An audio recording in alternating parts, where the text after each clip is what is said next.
Here we come, walking down the street. We get funny. Hello, Nigel, and thank you for talking to us about the tragic death of Davy Jones. Exactly what happened? I mean, you guys were in rehearsal. You were in Salt Lake City, and from what we hear, you did find the body. Yeah, I mean, it was a drag. I go in the hotel room and he's sitting up.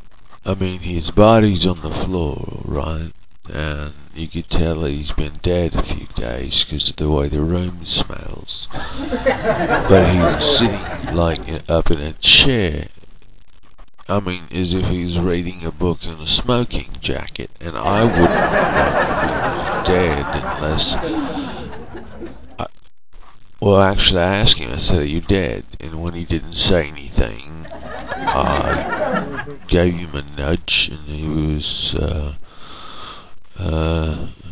hard as a rock. And at that point, I cried. I mean, did you ever think at a time like this was a practical joke or some kind of a gag he was pulling on you? Because I know you guys were always doing sorts of things like that. But did at any time this seem like fake to you, or did you know it was a serious situation? I mean, he could be known for doing practical jokes, man. But I mean, you should have seen. His skin was like kind of a green color. And I don't know anybody in my crew who could, make him up to look like that. So I knew he was dead. And his bloody dog had, urated, or whatever you say in America. We say pissed in our country, but urated on the floor. And that wasn't like him to let the dog urate. But it's a tragedy, and he's a songwriter that is going to be missed for at least a week. Tell us, if you would, what was his mood like? I know you came to the United States to rehearse, get ready for the tour, and get everything straightened out business-wise. Was he up? Did he seem healthy? Was there any warning that there was any health problems? I mean, tell us from your perspective what kind of shape he was in. I guess the last time I saw him, we were having a bit of a laugh. It was in the hotel lobby about when we were at an old grade school prank we used to pull when the teacher would get us all up in a queue to go to tea time, or what you call lunchroom, and we would come up behind the teacher.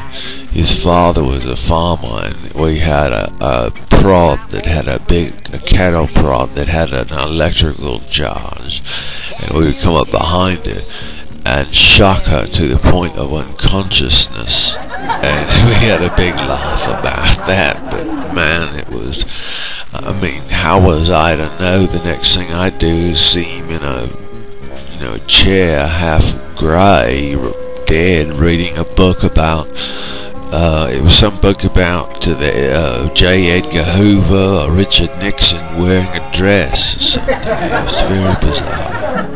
I hate it, but I mean, the group goes on. So let's bottom line this. What does the death of the last original Monkee, Davy Jones, mean to this tour, which has been promoted widely by the press? There's many tickets that have been sold. What does it mean to the rest of you guys who are here wondering what the next step is? Well, I talked to Cedric, and realizing that Davy was actually the last real authentic Monkee on the tour, and knowing that all the tickets have been sold, he's come up with a plan to go ahead and at least do some of the tour, as long as the press is following, the initial impact of Davy's unfortunate passing. And on stage, what we've got is a Vietnamese seamstress who is like right now working on sizing down all of Davy's outfits, and we're going to put them on a real monkey.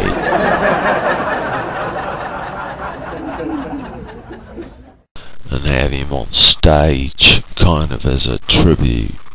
But, I mean, who in the bloody, who's going to sing Daydream Believer? I mean, I can't. I'm playing the drums. I mean, it's just, man, I mean, of all the, I've been involved in some bad things in rock, but this might be worse than when,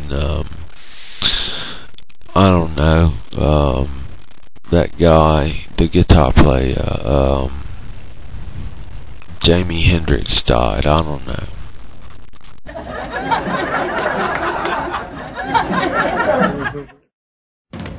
Here we come, walking down the street.